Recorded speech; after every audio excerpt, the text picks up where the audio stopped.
welcome to today's class. Let us have a short prayer. വിശുദ്ധിയിലെ ജ്ഞാനത്തിലെ വിശ്വാസത്തിൽ കൂടുതൽ വളരാൻ ആഴപ്പെടാൻ ആവശ്യമായിട്ടുള്ള ബോധ്യങ്ങൾ, സാഹചര്യങ്ങൾ, ബന്ധങ്ങൾ ഞങ്ങൾക്ക് നൽകണം. പഠിക്കുന്നത് ഞങ്ങളുടെ ജീവിതങ്ങളിൽ തേജസ്വിയായി മാറട്ടെ. മദ്യപാനം, മയക്കുമരുന്ന്, ലൈംഗിക ആസക്തികളിലായിരിക്കുന്ന എല്ലാവരെയും സമർപ്പിക്കുന്നു. അതുവഴി കുടുംബങ്ങളിൽ ബുദ്ധിമുട്ട് അനുഭവിക്കുന്ന കുഞ്ഞുങ്ങളിലേക്ക് അവിടുത്തെ കരുണ വർഷിക്കണം. ആമേൻ. How are you? Hope that all of you are keeping fine in your home. Okay, today we are going to discuss a new topic, that is male gametogenesis. Before going to the details about male gametogenesis, first of all, we can recollect the things that we have learned in the last class. പഠിച്ചിട്ടാണോ വന്നിരിക്കുന്നത്? പഠിച്ചിട്ട് വരണം. Okay, ഞാൻ പെട്ടെന്ന് recollect ചെയ്യാണ് കഴിഞ്ഞ ക്ലാസ്സിൽ നമ്മൾ കണ്ട കാര്യം. കഴിഞ്ഞ ക്ലാസ്സിൽ എന്താ നമ്മൾ പഠിച്ചത്? മൈക്രോസ്പോറോജനസിസ് എന്താണെന്നാണ് നമ്മൾ കണ്ടത്, അല്ലേ? മൈക്രോസ്പോറോജനസിസുമായിട്ട് ബന്ധപ്പെട്ട് ആന്തറിന്റെ സ്ട്രക്ചർ നമ്മൾ കണ്ടു. ആന്തർ ഡെവലപ്പ് ചെയ്തിട്ടാണല്ലോ മൈക്രോസ്പോർ ഉണ്ടാകുന്നത്. ഇപ്പൊ ആന്തറിന്റെ സ്ട്രക്ചറിൽ രണ്ട് കാര്യങ്ങളാണല്ലോ. ഏതൊക്കെയാണ് പറഞ്ഞ്? ഒന്ന് ആന്തർ വോള്, രണ്ട് sporogenous tissue. Anther wall differentiate ചെയ്തിരിക്കുന്നത് എന്തൊക്കെയായിട്ടാണ് ഡിഫറൻഷിയേറ്റ് ചെയ്തിരിക്കുന്നത്? Epidermis, endothecium, middle layers, then tapetum, അല്ലേ? ടെപ്പീറ്റത്തിന്റെ ഫംഗ്ഷനൊക്കെ നമ്മൾ കണ്ടു. ഇനി ആന്തർ വോളിനുള്ളിൽ എന്തുണ്ട്? Sporogenous tissue. ഈ സ്പോറോജീനസ് ടിഷ്യൂവിൽ എന്തുണ്ട്? യെസ്, നമ്മൾ കണ്ടതാണ് സ്പോറോജീനസ് സെൽസ്, അല്ലേ? ഈ sporogenous cell microspore mother cell ആയിട്ട് ഫംഗ്ഷൻ ചെയ്യും. ഞാനത് അവിടെ ഒന്നും മെൻഷൻ ചെയ്തില്ല, അതുകൊണ്ട് അതൊന്ന് പ്രത്യേകം ശ്രദ്ധിച്ചോളുക. ഈ സ്പോറോജീനസ് സെല്ല് എന്തായിട്ട് ഫംഗ്ഷൻ ചെയ്യും? MMC അല്ലെങ്കിൽ മൈക്രോസ്പോർ മദർ സെൽ ആയിട്ട് ഫംഗ്ഷൻ ചെയ്യും. Each sporogenous cell functions as microspore mother cell that undergoes reduction division, thereby the formation of microspores. ഇതാണ് നമ്മൾ കണ്ടത്. സ്പോറോജീനസ് ടിഷ്യൂവിലെ ഓരോ സ്പോറോജീനസ് സെല്ലും മൈക്രോസ്പോർ മദർ സെൽ ആയിട്ട് ഫംഗ്ഷൻ ചെയ്യും. അതിൽ റിഡക്ഷൻ ഡിവിഷൻ അല്ലെങ്കിൽ മിയോസിസ് നടന്ന് 4 മൈക്രോസ്പോർസ് ഉണ്ടാകും ഒരു മൈക്രോസ്പോർ മദർ സെല്ലിൽ നിന്ന്. അങ്ങനെ എത്ര മൈക്രോസ്പോർ മദർ സെല്ലുണ്ടോ ഇൻറ്റു 4 എന്നുള്ള രീതിയിൽ മൈക്രോസ്പോർസ് ഓരോ മൈക്രോസ്പോറാഞ്ചിയത്തിലും ഡെവലപ്പ് ചെയ്തിരിക്കുകയാണ്. യങ് ആന്തറിൽ 4 മൈക്രോസ്പോറാഞ്ചി ഉണ്ടായിരുന്നു, പക്ഷെ മറ്റൊരു ആന്തറിൽ 2 ഉണ്ടാവുള്ളൂ. അങ്ങനെ ആ 2 പോളൻ സാക്കിലും ഇപ്പോൾ നിറയെ മൈക്രോസ്പോർസ് ഉണ്ട്. ഇനി നമ്മൾ നമ്മുടെ ഇന്നത്തെ ക്ലാസ്സിലേക്ക് വരികയാണ്. എന്താണ് മെയിൽ ഗമീറ്റോജനസിസ് എന്നുള്ളത്? ഇത് term itself indicates the meaning, അല്ലേ? ഇതിന്റെ പേര് തന്നെ അത് എന്താണെന്ന് വെളിവാക്കുന്നുണ്ട്. എന്താണ്? Genesis of male gamete. Genesis നമ്മൾ കണ്ടതാണ്. ജനസിസിന്റെ അർത്ഥം എന്താണ്? ഫോർമേഷൻ, അല്ലേ? ഇപ്പൊ formation of male gametes is called male gametogenesis. 2 male gametes ആണ് ഉണ്ടാകുന്നത്. അപ്പൊ എങ്ങനെ നമുക്കിതൊന്ന് ഡിഫൈൻ ചെയ്യാൻ പറ്റും? The process of formation of male gametes is called male gametogenesis. എഴുതിയെടുത്ത് പറഞ്ഞു പോകുമ്പോൾ ലെക്ചർ നോട്ടൊക്കെ എഴുതിയെടുത്തോണം. അപ്പൊ എന്താണ്? The process of formation of male gametes is called male gametogenesis. Male gametes ഉണ്ടാകുന്ന പ്രക്രിയയ്ക്ക് മെയിൽ ഗമീറ്റോജനസിസ് എന്ന് പറയുന്നു. എവിടെ നിന്നാണ് മെയിൽ ഗമീറ്റ്സ് ഉണ്ടാകുന്നത്? മെയിൽ ഗമീറ്റ്സ് ഉണ്ടാകുന്ന സ്ട്രക്ചറാണ് മൈക്രോസ്പോർ ഓഫ് പോളൻ ഗ്രെയിൻ. ഈ മൈക്രോസ്പോറും പോളൻ ഗ്രെയിനും തമ്മിൽ ചെറിയ വ്യത്യാസമുണ്ട്, പക്ഷെ നമ്മുടെ ടെക്സ്റ്റ് ബുക്കിൽ അത് 2 സിനോണിംസ് ആയിട്ടാണ് ഉപയോഗിച്ചിരിക്കുന്നത്. ആദ്യം ഉണ്ടാകുന്ന ആ പ്ലാസ്മ മെംബ്രെയിനും സൈറ്റോപ്ലാസവും ന്യൂക്ലിയസും ഉള്ള അപ്ലോയിഡ് ന്യൂക്ലിയസ് ഉള്ള ആ സ്ട്രക്ചറാണ് ശരിക്കും മൈക്രോസ്പോർ. അത് ഡെവലപ്പ് ചെയ്ത് പോളൻ ഗ്രെയിൻ ഉണ്ടാകും. അപ്പം പോളൻ ഗ്രെയിനിൽ അതിൻ്റെ വോൾസും ഒക്കെ കാണും. Anyway, for the time being നമുക്കിത് ഒരുപോലെ തന്നെ കാണാം. അപ്പം നമ്മൾ we are going to discuss microspore or pollen ഗ്രെയിനിന്റെ സ്ട്രക്ചർ കാണാൻ പോവാം. ഈ പോളൻ ഗ്രെയിനെ കുറിച്ചുള്ള സ്റ്റഡിക്ക് ഒരു പ്രത്യേക പേര് പറയുന്നുണ്ട്. That is called palynology. എന്താണ് പാലിനോളജി എന്ന് പറഞ്ഞു കഴിഞ്ഞാൽ? The study of pollen grains. The study of pollen grains is said to be palynology. അപ്പൊ നമ്മൾ പോളൻ ഗ്രെയിനിന്റെ ഒരു സ്ട്രക്ചർ കാണാനായിട്ട് പോവുകയാണ്. ശ്രദ്ധിച്ചിരുന്നോളൂ. ഇത് നമ്മൾ കണ്ട ആദ്യത്തെ മൈക്രോസ്പോർ, അല്ലേ? പ്ലാസ്മ മെംബ്രെയിൻ, ഇവിടെ സൈറ്റോപ്ലാസം, then ഇവിടെ ഹാപ്ലോയിഡ് ന്യൂക്ലിയസ്. ഇനി ഇവിടെ എന്തുണ്ട്? പോളൻഗ്രെയിൻ്റെ സ്ട്രക്ചറിൽ നമുക്ക് 2 ലെയർ കാണാനായിട്ട് പറ്റും. ഒന്ന് ഉള്ളിലുള്ള ഒരു layer, that is intine, that is a thin wall. ഇനി ഇതിന് പുറമെ മറ്റൊരു വോളുണ്ട്, that is called exine, that is a thick wall. ഒന്ന് ശ്രദ്ധിച്ച മക്കളെ, the pollen grain has 2 walls. ഞാൻ എഴുതാൻ പോവാണ് pollen grain. Pollen grain. And this pollen grain is considered as the male gametophyte in angiosperms. ഇത് ചിലപ്പോൾ എക്സാമിനേഷൻ ചോദിക്കാറുള്ളതാണ്, കൊണ്ടൊന്ന് not ചെയ്തത്. എന്താണ് ഒരു pollen grain എന്ന് പറയുന്നത്? ആൻജിയോസ്പെർമിനെ സംബന്ധിച്ച് അതിൻ്റെ മെയിൽ ഗമീറ്റോഫൈറ്റ് ആണ്. pollen grain is considered as the male gametophyte. അതിന്റെ സ്ട്രക്ചർ ആണ് നമ്മൾ കാണാൻ പോകുന്നത്. pollen grainന്റെ സ്ട്രക്ചർ, pollen grainന്റെ സ്ട്രക്ചറിൽ 2 വാളുണ്ട്. pollen grain has 2 walls. The inner wall is called intine. ഞാൻ എഴുതാൻ പോവാണ്, അത് തിന്നാണ്. This is the intine. ഇതിന്റെ പ്രത്യേകതകൾ നമുക്ക് ബ്രാക്കറ്റിൽ എഴുതി വെക്കാം. എന്താണ്? ഒരു തിൻ വോളാണ്. ഇനി ഔട്ടർ വോൾ, ഈ ഔട്ടർ വോൾ കുറച്ചും കൂടെ തിക്കാണ്. പ്രത്യേകിച്ച് ഈ സ്ഥലങ്ങളിൽ അത് കുറെ കൂടെ തിക്കാണ്. And this wall is called exine. ഈ എക്സൈൻ അതിന്റെ പ്രത്യേകത എന്താണ്? തിക്കാണ്. ഇപ്പോൾ ഒരു pollen grainന്റെ സ്ട്രക്ചറിൽ എന്തൊക്കെ കാണാനായിട്ട് പറ്റും? The pollen grain has 2 walls. The outer wall is called exine, that is thick, and the inner wall is called intine, that is thin. ഇനി exine ഒരു പ്രത്യേകതയുണ്ട്. All of the exine that is formed of a chemical called sporopollenin. അതുകൊണ്ടാണ് അത് അത്ര ഒരു ടഫായിട്ടിരിക്കുന്നത്, അല്ല എത്ര ഹാർഡായിട്ട് തിക്കായിട്ടിരിക്കാനായിട്ടൊരു കാരണം ഈ എക്സൈൻ വോളില് ഒരു പ്രത്യേക കെമിക്കൽ കൊണ്ടാണ് ഉണ്ടാക്കപ്പെട്ടിരിക്കുന്നത്. That chemical is called sporopollenin. ഒന്ന് വിളിച്ചേ, 2 പ്രാവശ്യം വിളിച്ചേ. സ്പോറോപൊളിനിൻ. വീണ്ടും സ്പോറോപൊളിനിൻ. കാരണം ഇത് എക്സാമിനേഷൻ പോയിന്റ് ഓഫ് വ്യൂവില് വളരെ ഇമ്പോർട്ടൻ്റ് ആണ്. മിക്കവാറും എക്സാമിനേഷന് സ്പോറോപൊളിനിൻ അല്ലെങ്കിൽ അതിൻ്റെ സിഗ്നിഫിക്കൻസ് ചോദിക്കാറുണ്ട്. അപ്പോൾ ഇത് ഓർത്തിരിക്കണം. The exine is made up of a specialized chemical called sporopollenin. ഇതിന്റെ സിഗ്നിഫിക്കൻസ് എന്താണ്? This sporopollenin is considered as the most biologically resistant material. അങ്ങനെ ഒരു പ്രത്യേകതയുണ്ട് സ്പോറോപൊളിനിൻ. ബയോളജിക്കൽ ഓർഗാനിസത്തിന്, പ്രത്യേകിച്ച് നമുക്കറിയാം മൈക്രോ ഓർഗാനിസത്തിനുള്ള ഒരു പ്രത്യേക കഴിവുണ്ട്. ഇതിനെ ഡിഗ്രേഡ് ചെയ്യാൻ, ഡീകമ്പോസ് ചെയ്യാനുള്ള കഴിവുണ്ട്. ഈവൻ ഈ മൈക്രോ ഓർഗാനിസത്തിന് പോലും ഈ സ്പോറോപൊളിനിൻ എന്ന് പറയുന്ന കെമിക്കലിനെ ഡിഗ്രേഡ് ചെയ്ത് കളയാൻ കഴിവില്ല. അപ്പം മോസ്റ്റ് ബയോളജിക്കലി റെസിസ്റ്റന്റ് മെറ്റീരിയൽ ആണ് സ്പോറോപൊളിനിൻ. അതുകൊണ്ട് ഈ pollen grains മണ്ണിൽ വീണിട്ട് എത്ര വർഷം കഴിഞ്ഞ് കഴിഞ്ഞാലും ഇങ്ങനെ നശിച്ചു പോകാതെ കിടക്കും. അപ്പൊ എന്താ അതുകൊണ്ടുള്ള significance? It helps in fossil studies, it helps in palaeontological studies. Fossil സ്റ്റഡിക്ക് പറയുന്ന മറ്റൊരു പേരാണ് പാലന്റോളജിക്കൽ സ്റ്റഡി. അപ്പോൾ because of the presence of sporopollenin on the exine wall, the pollen grains are used in fossil studies. അതിന്റെ significance. ഈ fossil സ്റ്റഡീസിന് പറയുന്ന പേരെന്താണ്? That is called, technically it is called paleontology. Paleontology. അതിന്റെ spelling എനിക്ക് ഒന്ന് ശ്രദ്ധിച്ചു. Paleontology. ഇപ്പോൾ 2 terms നമ്മളിവിടെ കണ്ടു അല്ലേ? വൺ ഈസ് പാലിനോളജി, രണ്ടും തമ്മിൽ സാമ്യമുണ്ട്. One is called palynology, one is called palaeontology. എന്താണ് ഇത് തമ്മിലുള്ള വ്യത്യാസം? Palynology is the study of pollen grains and palaeontology is the study of fossils. Clear ആവുന്നുണ്ടോ? ഓക്കെ. ഇപ്പൊ നമ്മളെ pollen grainന്റെ സ്ട്രക്ചർ കാണുകയാണ്. pollen grain is considered as the male gametophyte, okay, and the pollen grain consists 2 walls. The outer wall is thick and it is called exine. The inner wall is thin and it is called intine.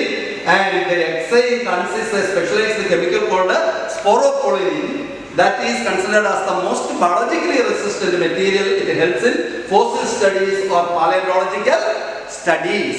ഇനി ഒന്ന് നോക്കിക്കേ, ഈ exile നോക്കിക്കഴിയുമ്പം നിങ്ങൾക്ക് കാണാൻ പറ്റുന്നത് പോലെ ഇവിടെ ഈ ഭാഗം ഇവിടെ here it is thick, more thick, here it is more thick, here it is thick, here it is thick, here it is, but ഇവിടെ ചില തിൻ ഏരിയാസ് ഉണ്ട് അല്ലേ, കുറച്ച് തിക്ക് ഏരിയാസ് ഉണ്ട്, അതേപോലെ തന്നെ ഇവിടെ തിൻ ഏരിയാസും കൂടെ ഉണ്ട്. ഈ തിൻ ഏരിയാസിന് പറയുന്ന പേരാണ്, അല്ലെങ്കിൽ നമുക്ക് പറയുന്നത് unthickened areas present on the exine can be called JEMPO. This is also very important. എന്താണ് ഇതിന് പറയുന്ന പേര്? GER, JEMPO. എന്താണ് JEMPO എന്ന് പറഞ്ഞു കഴിഞ്ഞാൽ? Unthickened areas present on the exile wall are called JEMPOs. എക്സൈലിൽ കാണുന്ന അൺതിക്കൻഡ് ആയിട്ടുള്ള ഏരിയാസിന് പറയുന്ന പേരാണ് ജെംപോഴ്സ്. ഈ ജെംപോഴ്സിന് ഒരു സിഗ്നിഫിക്കൻസ് ഉണ്ട്. ശരിക്കും പിന്നീട് ഇതിനുള്ളിലുള്ള ഈ intine that projects out through the germ pore as pollen tube.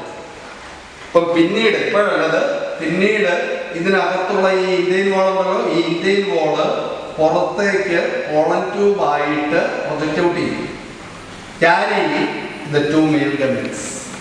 ഇത് പിന്നീട് ജെർമിനേഷന്റെ സമയത്ത് നടക്കുന്ന ഒരു കാര്യമാണ്. That will see in the later stage. Okay, അപ്പോൾ this is the structure of pollen grain. This is very important. Clear ആണോ? നിങ്ങൾക്ക് പരീക്ഷയ്ക്ക് മിക്കവാറും ചോദിക്കും. അപ്പോൾ പോളൻ ഗ്രെയിൻ എന്ന് പറയുന്നത് മെയിൽ ഗാമിറ്റോഫൈറ്റ് ആണ്. അതിന് രണ്ട് വോളുണ്ട്. ഔട്ടർ വോൾ തിക്കാണ്, എക്സൈൽ ആണ്. അതിൽ സ്പോറോപൊളിനിൻ എന്ന് പറയുന്ന കെമിക്കൽ ഉണ്ട്. മോസ്റ്റ് ബയോളജിക്കലി റെസിസ്റ്റന്റ് മെറ്റീരിയൽ ആണ്. അത് ഫോസിൽ സ്റ്റഡീസിന് ഹെൽപ്പ് ചെയ്യുന്നു. ഇനി ഉള്ളിലുള്ള വാള് ദാറ്റ് ഈസ് ഇൻറ്റൈൻ ആണ് അല്ലേ, ഇൻറ്റൈൻ തിന്നാണ്. അതേപോലെ തന്നെ എക്സൈലിലെ അൺതിക്കൻഡ് ഏരിയാസിന് ജെംപോഴ്സ് എന്ന് പറയുന്നു. അതുവഴിയാണ് പിന്നീട് ഇൻറ്റൈൻ പോളൻ ട്യൂബായിട്ട് പുറത്തേക്ക് പ്രൊജക്റ്റ് ഔട്ട് ചെയ്യുന്നത്. Okay, now we are going to discuss the male gametogenesis. അപ്പോൾ നമുക്കറിയാം the pollen grain consists a haploid nucleus that undergoes a mitotic division. അപ്പോൾ പോളൻ ഗ്രൈനിലുള്ള ഹാപ്ലോയിഡ് ന്യൂക്ലിയസ് ഒരു മൈറ്റോട്ടിക് ഡിവിഷൻ നടക്കുകയാണ്. Mitotic ഡിവിഷന്റെ result എന്താണ്? നമ്മൾ പഠിച്ചിട്ടുണ്ട്. ഇത് 2 സെൽസ് ആണ് അല്ലെ. നേരത്തെ നമ്മൾ കണ്ടു മിയോട്ടിക് ഡിവിഷന്റെ റിസൾട്ട് 4 സെൽസ്, എന്നാൽ മൈറ്റോട്ടിക് ഡിവിഷന്റെ റിസൾട്ട് എന്ന് പറയുന്നത് 2 സെൽസ് ആണ്. അപ്പോൾ ഈ പോളൻ ഗ്രെയിൻ ഡെവലപ്പ് ചെയ്യുമ്പോൾ, മെയിൽ ഗമീറ്റ് ആയിട്ട് ഡെവലപ്പ് ചെയ്യുമ്പോൾ ആദ്യം സംഭവിക്കുന്നത് ഈ പോളൻ ഗ്രൈനിന്റെ haploid nucleus undergoes a mitotic division, thereby the formation of 2 cells. ഈ 2 സെൽസ് ഇത് അൺഈക്വൽ ഡിവിഷൻ ആണ്. ഇപ്പം ഉണ്ടാകുന്ന സെൽസ് സൈസിൽ വ്യത്യാസമുണ്ട്. Large cell and A small cell. ഇങ്ങനെ ഇവിടെ ഒരു സ്മോൾ സെൽ ഉണ്ടാവും, ഒരു സ്പിൻഡിൽ ഷേപ്ഡ് ആയിട്ടുള്ള ഒരു സെൽ ഉണ്ടാവും with a nucleus, and this will be the large cell. ഇതിനൊരു പ്രത്യേക പേരുണ്ട്, ഇങ്ങോട്ട് എഴുതാം. The large cell is called vegetative cell. വിളിച്ച് vegetative cell. ഇതിന് മറ്റൊരു പേരുണ്ട്. This is otherwise called tube cell. The small cell is called generative cell.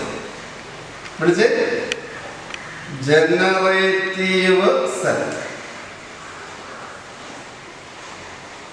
ഇപ്പൊ നോക്കിക്കേ, പോളൻ ഗ്രൈനിന്റെ haploid nucleus undergoes a mitotic division, thereby the formation of 2 cells. One is large and is called a vegetative cell or tube cell, which will have an irregularly shaped nucleus ഒക്കെ ഉണ്ടാവും, cytoplasm ഒക്കെ ഉണ്ടാവും. Okay, and the small cell is called a generative cell. അതിന് ഒരു spindle shape ഉണ്ടാവും. ചില കേസുകളിൽ ഇതിങ്ങനെ ഫ്ലോട്ട് ചെയ്ത് കിടക്കും, ഇതിൽ ഫ്ലോട്ട് ചെയ്ത് കാണും. ഓക്കെ, ഈ സ്റ്റേജിലാണ് മിക്കവാറും പ്ലാന്റ്സിൽ, ഇപ്പോൾ 60% ഓഫ് ആൻജിയോസ്പെർം പ്ലാന്റ്സിൽ ഈ പോളൻ ഗ്രെയിൻസ് ആന്തറിൽ നിന്ന് റിലീസ്ഡ് ആകും. The pollen grains are shed from the anther at 2-celled stage. ഇത് ഇമ്പോർട്ടൻ്റ് ആണ്, പരീക്ഷയ്ക്ക് ചോദിക്കാം. In which celled stage the pollen grains are liberated എന്ന് വേണം ചോദിക്കാം. ഇപ്പം നമുക്ക് പറയാൻ പറ്റും എന്താണ് ടു സെൽഡ് സ്റ്റേജിലാണ് മിക്കവാറും ആൻജിയോസ്പേം പ്ലാന്റ്സിൽ ഈ പോളൻ ഗ്രെയിൻസ് റിലീസ് ചെയ്യപ്പെടുന്നത്, പുറത്തേക്ക് പോകുന്നത്. ഈ പോളൻ ഗ്രെയിൻസ് നിങ്ങൾ കണ്ടിട്ടുണ്ടോ?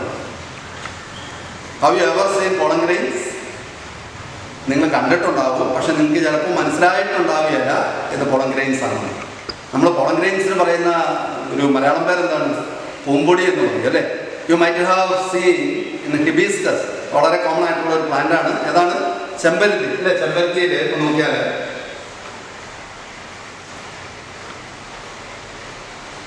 This is the androecium. ഇതിനുള്ളിൽ ഗാനീഷ്യം ഉണ്ട്. അത് ഒന്ന് 5 സ്റ്റിഗ്മയിൽ അവസാനിക്കും. Okay, and here you can see the stamens. There are numerous stamens arranged ചെയ്തിട്ടുണ്ട് അല്ലേ?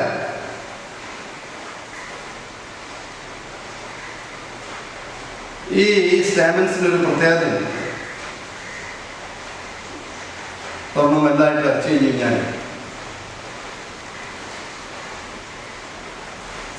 ഈ സ്റ്റാമൻസ് സ്റ്റേമന്റെ ആന്തർ റെനിഫോം സ്ട്രക്ചറാണ്.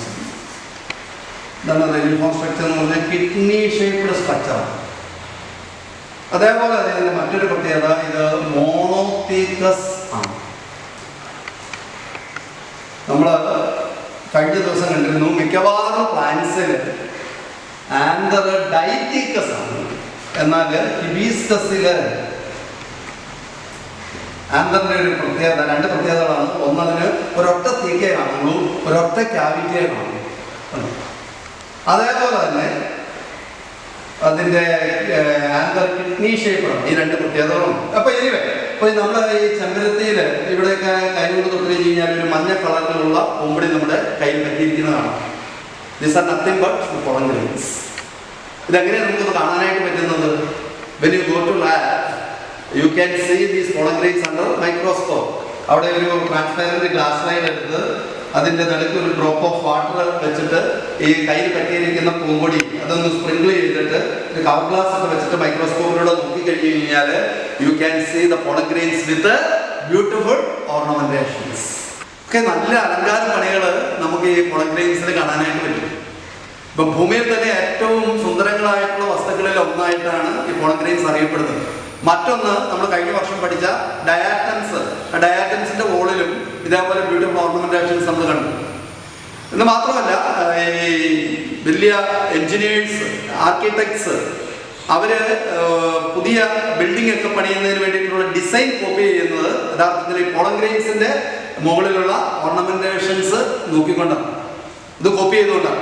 എന്ന് മാത്രമല്ല ഒരു ഗോൾഡ് സ്മിത്സ്, ഈ സ്വർണ്ണാഭരണ പണിക്കാർ പുതിയ ആഭരണങ്ങൾ ഡിസൈൻ ചെയ്യുന്നതിന് വേണ്ടിയിട്ടും ഈ പോളൻ ഗ്രെയിൻസിന്റെ പുറമേയുള്ള ഓർണമെന്റേഷൻസ് കോപ്പി ചെയ്യാറുണ്ട്. ഇതൊരു പ്രത്യേകത. ഇത് ഓരോ സ്പീഷ്യസിന്റെ പോളൻ ഗ്രെയിനിലും കാണുന്ന ഓർണമെന്റേഷൻസ് വ്യത്യസ്തമായിരുന്നു. അതുകൊണ്ട് തന്നെ ഇത് ടാക്സോണമിക്കൽ സ്റ്റഡീസിനും വളരെ ഇമ്പോർട്ടൻ്റ് ആണ്.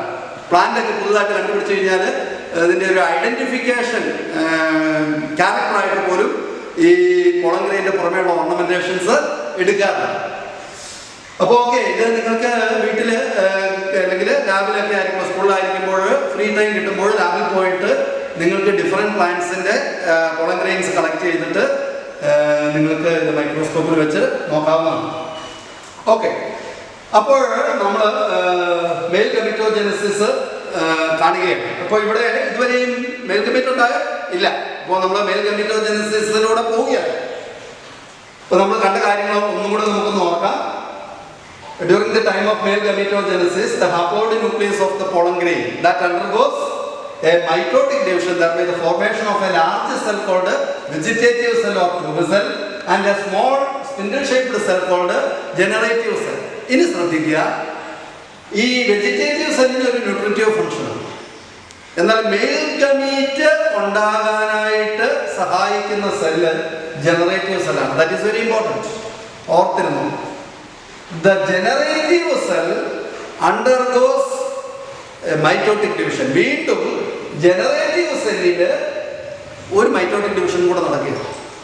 thereby the formation of two male gametes which will be carried through the pollen tube. എന്ന് ശ്രദ്ധിച്ച് ഈ ജനറേറ്റീവ് സെല്ലില് വീണ്ടും ഒരു മൈറ്റോസിസ് നടന്ന് രണ്ട് മെയിൽ ഗമീറ്റ്സ് ഉണ്ടാവുന്നു. മെയിൽ ഗമീറ്റ്സ് ഉണ്ടായി കഴിഞ്ഞു കഴിഞ്ഞാൽ മെയിൽ ഗമീറ്റോജനസിസ് കഴിഞ്ഞു. ഇവിടെ ഞാൻ നേരത്തെ പറഞ്ഞു, മിക്കവാറും അബോവ് 60% ഓഫ് ആൻജിയോസ്പേം പ്ലാന്റ്സിലും പോളൻ ഗ്രെയിൻസ് ലിബറേറ്റ് ചെയ്യുന്നത്, റിലീസ് ചെയ്യുന്നത്, ഷെഡ് ചെയ്യുന്നത് ഏത് സെൽ സ്റ്റേജിലാണ്? 2 സെൽ സ്റ്റേജിലാണ്. എന്നാൽ ഒരു 30 to 40% ആൻജിയോസ്പേം പ്ലാന്റ്സിൽ 3 സെൽ സ്റ്റേജിലായിരിക്കാം ഈ പോളൻ ഗ്രെയിൻസ് ലിബറേറ്റ് ചെയ്യുന്നത്. അപ്പോൾ അവിടെ എന്ത് സംഭവിക്കും? The generative cell that undergoes further mitotic division, thereby the formation of two male gametes. ഇത് ഇതിനകത്ത് തന്നെ കാണാം. അപ്പോൾ ഇത് 3 സെൽഡ് സ്റ്റേജ് ആയി അല്ലേ? ഇത് 2 മെയിൽ ഗമീറ്റ്സ്, അതേപോലെ തന്നെ ഒരു tube cell or vegetative cell. ഈ 3 സെൽഡ് സ്റ്റേജിലായിരിക്കും ലിബറേറ്റ് ചെയ്യുന്നത്. എന്നാൽ കൂടുതലും ആൻജിയോസ്പേം പ്ലാന്റ്സിൽ എങ്ങനെയാണ്? ഇത് 2 സെൽഡ് സ്റ്റേജിലാണ് ലിബറേറ്റ് ചെയ്യുന്നത്. And the further development that takes place on the stigmatic surface of the female reproductive organ. Female reproductive organ ഇതിപ്പോൾ അതിൻ്റെ സ്റ്റിഗ്മയാണെന്ന് വിചാരിക്കുക. And this is the style. നമ്മൾ പിന്നീട് അത് ഡീറ്റെയിൽ ആയിട്ട് കാണും. ഇവിടെ ഇങ്ങനെ പോളൻ ഗ്രെയിൻ വന്ന് പതിച്ചു എന്ന് വിചാരിക്കുക. പോളൻ ഗ്രെയിൻ വന്ന് പതിച്ചിട്ട് അതിൻ്റെ ജേംപോറിലൂടെ ഈ intine that projects out as a pollen tube. And that will be carrying the 2 male gametes. Generative cell divided. Here you can see the tuber cell, and these 2 are the male gametes. ഇതാണ് യഥാർത്ഥത്തിൽ നടക്കുന്നത്. ഇങ്ങനെ mail gamete ഉണ്ടായി കഴിഞ്ഞാൽ നമ്മുടെ mail ഗമീറ്റോജനസിസ് കഴിഞ്ഞു. ഇനി ഒരു കാര്യം കൂടെ ഉള്ളൂ, നമുക്ക് ഈ ഒരു ടോപ്പിക്കിൽ അതും കൂടെ പറഞ്ഞ് നമുക്ക് ഈ ക്ലാസ് വൈൻഡപ്പ് ചെയ്യാം. That is the importance of pollen grain. That is very important in the examination point of view. Significance of pollen grain. ഇപ്പോൾ pollen grains ഹ്യൂമൻ ബീയിങ്സിന് അലർജി ഉണ്ടാക്കുന്നു. കണ്ടോ, ഈ മനുഷ്യരുടെ ഒരു പ്രത്യേകതയാണ്. നമ്മൾ പെട്ടെന്ന് നമ്മുടെ മനസ്സിലേക്ക് വരുന്നത് ഇതിൻ്റെ ഒരു ദോഷവശം. അപ്പം ശരിക്കും pollen grains-ന് അഡ്വാൻറ്റേജസ് ഉണ്ട്, പോസിറ്റീവായിട്ടുള്ള പല കാര്യങ്ങളും ഉണ്ട്. പക്ഷെ സാറ് ഇപ്പോൾ ആദ്യം എന്താണ് പറഞ്ഞത്? pollen grains-ന്റെ ഒരു ഡ്രോബാക്കാണ്, അല്ലെങ്കിൽ ഒരു നെഗറ്റീവായിട്ടുള്ള കാര്യമാണ്. അതുകൊണ്ട് ഇത് മനുഷ്യൻ്റെ ഒരു സ്വഭാവമാണ്. അതുകൊണ്ട് ഇനി മുതൽ ഈ ക്ലാസ് കഴിയുമ്പോൾ മുതൽ, അല്ലെങ്കിൽ ഇപ്പോൾ മുതൽ നമുക്കൊരു തീരുമാനമെടുക്കാം. നമ്മുടെ കൂട്ടുകാരുടെ, അതേപോലെ മറ്റുള്ളവരുടെ നല്ല വശങ്ങൾ ആദ്യം കാണാൻ, ഓർമ്മിക്കാൻ. ഇത് കഴിഞ്ഞിട്ട് മതി നമുക്ക് അവരുടെ ലിമിറ്റേഷൻസിലേക്കൊക്കെ പോകാനായിട്ട് അല്ലേ? അപ്പോൾ അതുകൊണ്ട് നമുക്കത് ഇപ്പോൾ തന്നെ തുടങ്ങിയേക്കാം, ആരംഭിച്ചേക്കാം. അതുകൊണ്ട് നമ്മൾ എന്താണ് കാണാൻ പോകുന്നത്? നമ്മൾ പോളൻ ഗ്രെയിൻസിന്റെ സിഗ്നിഫിക്കൻസ് കാണുകയാണ്. Importance of pollen grains. Importance ഇപ്പൊ ഞാൻ നേരത്തെ സൂചിപ്പിച്ച പോലെ നമുക്ക് ആദ്യം നല്ല വശം കാണാം അല്ലേ? Pollen grains R nutritious. Pollen grains are rich in nutrients. അതാണ് ഒന്നാമത്തെ പോയിന്റ് ആയിട്ട് നമുക്ക് പറയാൻ പറ്റുന്നത്. Pollen grains are rich in nutrients. Rich in nutrients.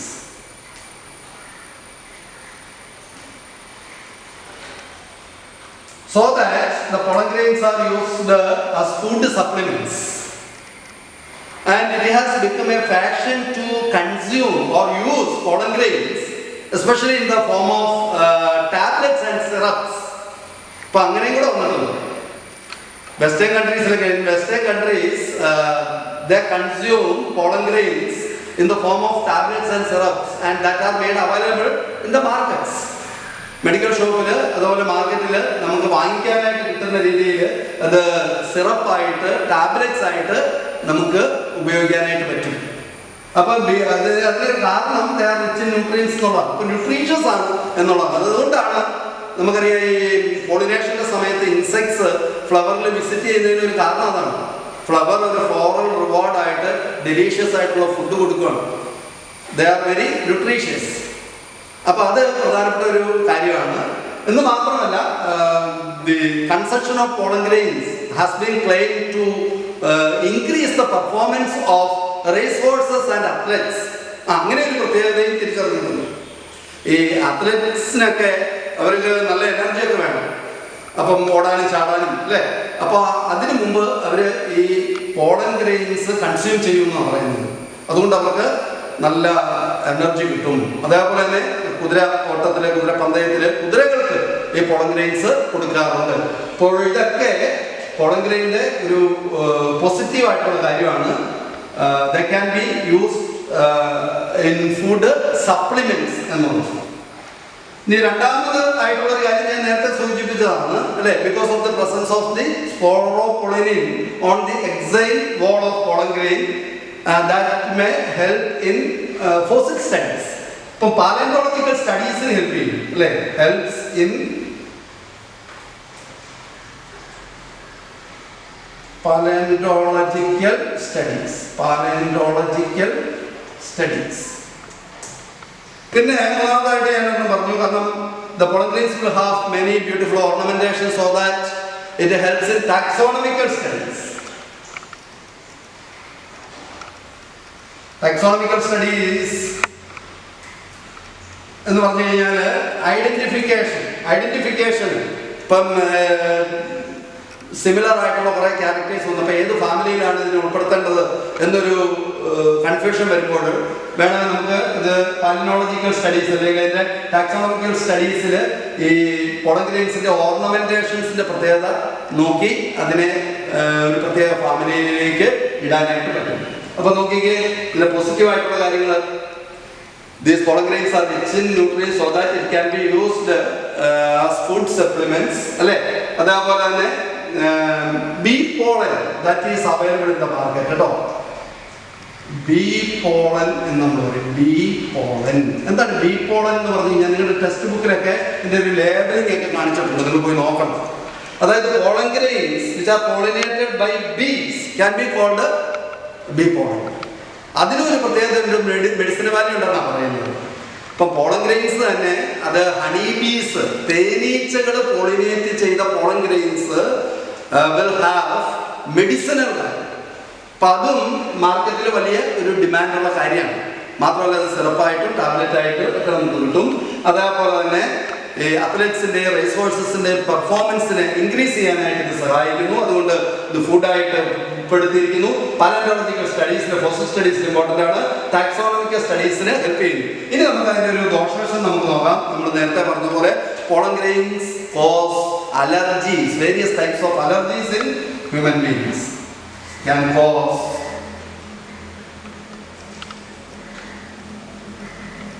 Allergies.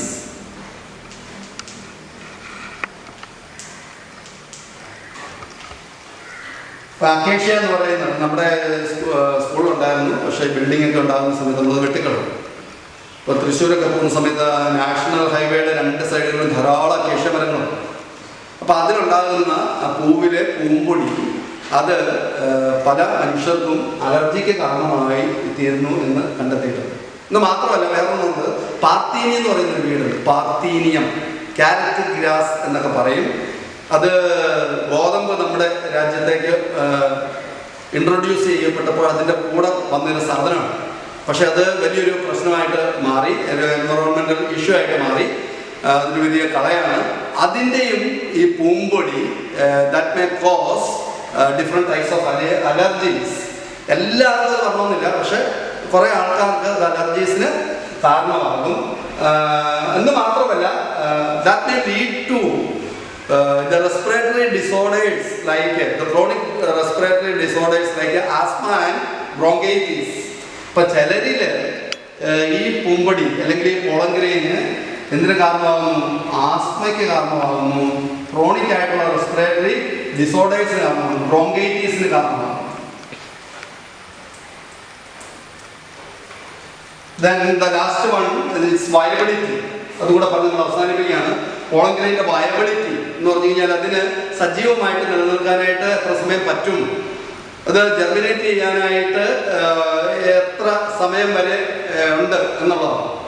അത് പറഞ്ഞിരിക്കുന്നത് പല species, it may be defied in different species. The viability of the pollen grains that may be defied in different species. Okay, അപ്പം റൈസിലും ഗോതമ്പിലും ഒക്കെ അതിൻ്റെ pollen viability എന്ന് പറയുന്നത് 30 minute ഉണ്ടാവുള്ളൂ. എന്നാൽ മറ്റ് ചില ഫാമിലീസിൽ, ഇപ്പോൾ ചില റോസേസ്, ലെഗുമിനേസ് തുടങ്ങിയുള്ള ഫാമിലീസിൽ പോളൻ വയബിലിറ്റി അതിൻ്റെ ഡ്യൂറേഷൻ എന്ന് പറയുന്നത് കൂടുതലായിരിക്കും. ചിലപ്പം മാസങ്ങളോ വർഷങ്ങളോ ഒക്കെ ആകും.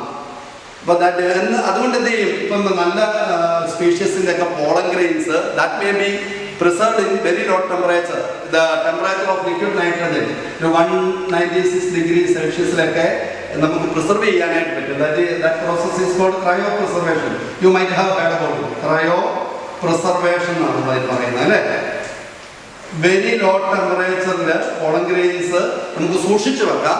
And that can be considered as pollen bank എന്ന് നമ്മൾ പറയുന്ന പേര് പോളൻ ബാങ്ക് എന്നാണ്.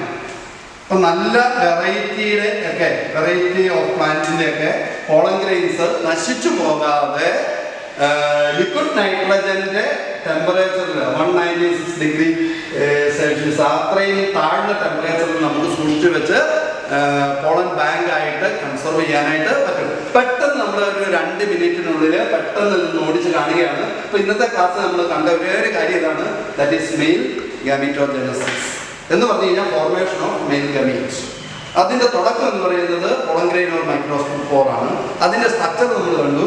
അതിന് ഹാപ്ലോയിഡ് ന്യൂക്ലിയസ്, അതേപോലെ തന്നെ പുറമെ ഒരു ഇൻഡൈനും എക്സൈനിൻ്റെ സ്പോറോപൊളിനിൻ, അതേപോലെ തന്നെ തിൻ ഏരിയാസിൽ ജേംബോർ. അതിലെ ഹാപ്ലോയിഡ് ന്യൂക്ലിയസ് മൈറ്റോട്ടിക് ഡിവിഷൻ നടന്ന് ഒരു വെജിറ്റേറ്റീവ് സെല്ലും ഒരു ജനറേറ്റീവ് സെല്ലും ഉണ്ടാകും. ഈ ജനറേറ്റീവ് സെല്ല് വീണ്ടും മൈറ്റോസിസ് നടന്ന് 2 മെയിൽ ഗമീറ്റ്സ് ഉണ്ടാകും. അതോടുകൂടി ഇത് കഴിഞ്ഞു, മെയിൽ ഗാമീറ്റോജെനസിസ് കഴിഞ്ഞു. പിന്നെ നമ്മൾ അതിൻ്റെ ഇമ്പോർട്ടൻസ് കണ്ടു, ഇതിൻ്റെ അഡ്വാൻറ്റേജസ് ആയിട്ട് നമ്മൾ കണ്ടു. ന്യൂട്രീഷ്യസ് ആണ് അല്ലെ, അതേപോലെ തന്നെ പോളൻ സിറപ്പും ടാബ്ലറ്റ്സും ആയിട്ട് ഉപയോഗിക്കും. അത് റേസ് ഹോഴ്സസിൻ്റെ അത്ലറ്റ്സിൻ്റെ പെർഫോമൻസിന് ഇതിൻ്റെ കൺസെപ്ഷൻ സഹായിക്കുന്നുണ്ട്. പിന്നീട് നമ്മുടെ പാലിയോളജിക്കൽ സ്റ്റഡീസിനും ടാക്സോണമിക്കൽ സ്റ്റഡീസിനും ഒക്കെ പോളൻ ഗ്രെയിൻ വളരെ ഇമ്പോർട്ടൻ്റ് ആണ്. എന്ന് മാത്രമല്ല പോളിനേഷനെ ഹെൽപ്പ് ചെയ്യുന്നു. ഇതിന് എല്ലാത്തിനും പുറമെ പോളൻ ഗ്രെയിൻസിൻ്റെ ഏറ്റവും പ്രധാനപ്പെട്ട ഇമ്പോർട്ടൻസ് എന്ന് പറയുന്നത് പോളൻ ഗ്രെയിൻസ് ആണ് ശരിക്കും പോളിനേറ്റ് ചെയ്യപ്പെടുന്നത്, പോളിനേഷൻ എന്ന് പറയുന്ന പ്രോസസ്സിൽ. പിന്നീട് അതിൻ്റെ ഒരു ഡിസഡ്വാൻറ്റേജ് എന്ന് കണ്ടത് it can cause allergies in many humans എന്ന് മാത്രമല്ല അത് ക്രോണിക് ആയിട്ടുള്ള റെസ്പിറേറ്ററി ഡിസോർഡേഴ്സിലേക്ക് നയിക്കാൻ ആസ്മ ബ്രോങ്കൈറ്റിസ് വരും. പിന്നെ അതിൻ്റെ വയബിലിറ്റി നമ്മൾ കണ്ടു. ഇതിൻ്റെ വയബിലിറ്റി പലതിലും വ്യത്യസ്തമാണ്. റൈസിനും വീറ്റിലൊക്കെ വളരെ കുറച്ച് നേരം അതിൻ്റെ വയബിളായിട്ടിരിക്കാനായിട്ട് പറ്റുള്ളൂ. മറ്റു ചിലതിൽ അത് കൂടുതലായിട്ട് ഇരിക്കാനായിട്ട് പറ്റും. അങ്ങനെയുള്ള കേസസിൽ നമുക്ക് പോളൻ ബാങ്ക് ആയിട്ട് കൺസർവ് ചെയ്യാനായിട്ട് പറ്റും. അവിടെ ലോ ടെമ്പറേച്ചറിലാണ് നമ്മളത് കൺസർവ് ചെയ്യുന്നത്. ഇനി നിങ്ങളോട് ഒരു കാര്യം പറഞ്ഞ് ഞാൻ അവസാനിപ്പിക്കുകയാണ്. നമ്മളിത് ക്ലാസ്സൊക്കെ കേട്ടു എന്ന് പറഞ്ഞുകൊണ്ട് നമ്മൾ പഠിക്കുക. എപ്പോഴും ഞാൻ നിങ്ങളോട് സൂചിപ്പിക്കാറുള്ളത് പോലെ നിങ്ങൾ ലെക്ചർ നോട്ട് വളരെ ഭംഗിയായിട്ട് എടുക്കണം. ഇത് ഓൺലൈൻ ക്ലാസ് ആയതുകൊണ്ട് നമുക്കറിയാം നിങ്ങളുടെ നോട്ടുകളൊക്കെ കറക്റ്റ് ചെയ്യാനായിട്ട് നമുക്ക് കിട്ടില്ല. അപ്പോൾ അത് ടെക്സ്റ്റ് ബുക്കൊക്കെ വെച്ച് കറക്റ്റായിട്ട് അതിൻ്റെ സ്പെല്ലിംഗ് ഒക്കെ എഴുതിയെടുക്കണം. അതേപോലെ ലെക്ചർ നോട്ട് ഒന്ന് വിപുലീകരിച്ച് നോട്ടായിട്ട് എഴുതിയെടുക്കണം. അസൈൻമെൻറ്റ് ചെയ്യാൻ തരും. അതിൻ്റെ ക്വസ്റ്റ്യൻസൊക്കെ ഞാൻ മൂഡിൽ ഇട്ടിട്ടുണ്ട്. അപ്പോൾ ആ ക്വസ്റ്റ്യൻസിന് വൃത്തിയായിട്ട് ആൻസറൊക്കെ നിങ്ങൾ എഴുതിയിരിക്കും. 2, നിങ്ങളിത് ഒരു അരമണിക്കൂർ മതി. ബോട്ടണി പഠിക്കാനായിട്ട് ഒരു സെഷനിൽ അരമണിക്കൂർ മതി. അതെന്ത് ചെയ്യുന്നു, നന്നായിട്ട് വായിച്ചു പഠിക്കണം. ടെക്സ്റ്റ് ബുക്കൊക്കെ ആയിട്ട് ലെക്ചർ നോട്ടൊക്കെ ആയിട്ട് ക്ലാസ്സിനെ ഒന്ന് അസോസിയേറ്റ് ചെയ്ത് അതിൽ സാർ പറഞ്ഞ പ്രധാനപ്പെട്ട കാര്യങ്ങൾ പഠിച്ചു വെക്കുക. എന്നിട്ട് എന്ത് ചെയ്യുക, റീകളക്ട് ചെയ്യണം. That is very important. കന്നുകാലികൾ ചെയ്യുന്ന പോലെ ഞാൻ എപ്പോഴും പറയാറുണ്ട്, നിങ്ങൾ ഒരു കന്നുകാലി, ഒരു പശുവാണ്, ഒരു ആടാണ് അല്ലേ. ഇപ്പം നിങ്ങൾക്ക് ഓൺലൈൻ ക്ലാസ്സിലൂടെ ആണെങ്കിലും വിക്ടേഴ്സ് ചാനൽ കുറച്ച് കാര്യങ്ങൾ പ്രൊവൈഡ് ചെയ്യുന്നുണ്ട്. നമ്മുടെ ഓൺലൈൻ ക്ലാസ്സിലൂടെ നിങ്ങൾക്ക് ഓരോ സബ്ജക്റ്റും കിട്ടുന്നുണ്ട്. അതെല്ലാം വെട്ടി വിഴുങ്ങാണ്. പക്ഷെ അതിനെയൊക്കെ വീണ്ടും എടുത്തിട്ട് വീണ്ടും അത് ഓർമ്മയിൽ കൊണ്ടുവന്ന് വീണ്ടും ഒന്ന് റീകളക്ട് ചെയ്ത് വീണ്ടും ഉള്ളിലേക്ക് ആക്കുമ്പോഴത് ബ്രെയിനിൽ ഓർമ്മയായിട്ട് ഇങ്ങനെ നിൽക്കണം. പിന്നീട് ഏത് സമയത്തും നിങ്ങൾക്കത് റീപ്രൊഡ്യൂസ് ചെയ്യാനായിട്ട് പറ്റും അല്ലേ. അപ്പോൾ നിങ്ങൾ കുളിച്ചോണ്ടൊക്കെ ഇരിക്കുമ്പോൾ മെയിൽ ഗാമീറ്റോജെനസിസ്, പോളൻ ഗ്രെയിൻ, എക്സൈൻ, ഇൻറ്റൈൻ ഈ കാര്യങ്ങൾ ഓർക്കാനായിട്ട് പറ്റും. അതുപോലെ തന്നെ വീട്ടിലിപ്പം പറയുകയാണ്, എടാ മോനെ ഒരു 10 കിലോ അരി മേടിച്ചുകൊണ്ട് വന്നു. ഓക്കെ അമ്മ ആ സഞ്ചി എടുത്തോ എന്നും പറഞ്ഞുകൊണ്ട് നമ്മൾ പോകുന്ന സമയത്ത് നമുക്ക് പോയി വരുന്ന സമയത്ത് ഒരു ടോപ്പിക്ക് മൈക്രോസ്പോറോജെനസിസ് ആണെങ്കിൽ അത്, മെയിൽ ഗാമീറ്റോജെനസിസ് ആണെങ്കിൽ അത്, അതിൻ്റെ ഓരോ കാര്യങ്ങളും ഓർത്തോണ്ട് നമുക്ക് പോകാനായിട്ട് പറ്റും. വണ്ടിയൊന്നും ഇടിക്കുകയില്ല, ഏതോ ഒരു സൈഡിൽ കൂടെ പോകും. അപ്പോൾ നമുക്ക് തിരിച്ചു വരുമ്പോൾ ഇപ്പോൾ ഏതെങ്കിലും ഒരു കാര്യം നമ്മൾ വിട്ടുപോയി, ഓക്കെ ഇതിൻ്റെ ഇമ്പോർട്ടൻസ് ഒരു സാധനം ഞാൻ ഓർക്കുന്നില്ല, 2, 3 കിട്ടി, ഒരു കാര്യം ഓർക്കുന്നില്ല. അപ്പോഴാണ് വന്ന് നോക്കിയപ്പോൾ ഓക്കെ ന്യൂട്രീഷ്യസ് ആണെന്നുള്ളതൊക്കെ അപ്പോൾ അത് പാലിയോളജിക്കൽ സ്റ്റഡീസിൽ ഹെൽപ്പ് ചെയ്യുന്നതാണ് നമ്മൾ നടന്നത്. അപ്പോൾ അതും കൂടെ ഓർത്തെടുത്തു, സന്തോഷമായി. ഓക്കെ, അപ്പോൾ നമ്മുടെ ക്ലാസ് വൈൻഡപ്പ് ചെയ്യുകയാണ് കുട്ടികളെ. നിങ്ങളുടെ മാതാപിതാക്കന്മാരെയൊക്കെ അനുസരിക്കണം. യേശയ്യ 1:19 സാറ് ഇടയ്ക്കിടയ്ക്ക് പറയാറുള്ളതാണ്, വീണ്ടും ഓർമ്മിപ്പിക്കുകയാണ്. അനുസരിക്കാൻ സന്നദ്ധരെങ്കിൽ നിങ്ങൾ ഐശ്വര്യം ആസ്വദിക്കും. അപ്പോൾ മാതാപിതാക്കന്മാരെ അനുസരിക്കണം, അവരെ സ്നേഹിക്കണം, ഗുരുക്കന്മാർക്ക് വേണ്ടിയിട്ട് നിങ്ങൾ പ്രാർത്ഥിക്കണം കേട്ടോ. ശരിക്കും ഇപ്പം നമ്മൾ അകലെയാണെങ്കിലും ഈ വാക്കുകളിലൂടെ നമ്മൾ ഇങ്ങനെ അടുത്തുണ്ട്. ഞങ്ങളുടെയൊക്കെ വലിയൊരു അനുഗ്രഹം നിങ്ങളുടെ ശിരസ്സിന് മുന്നിൽ ഉണ്ട്.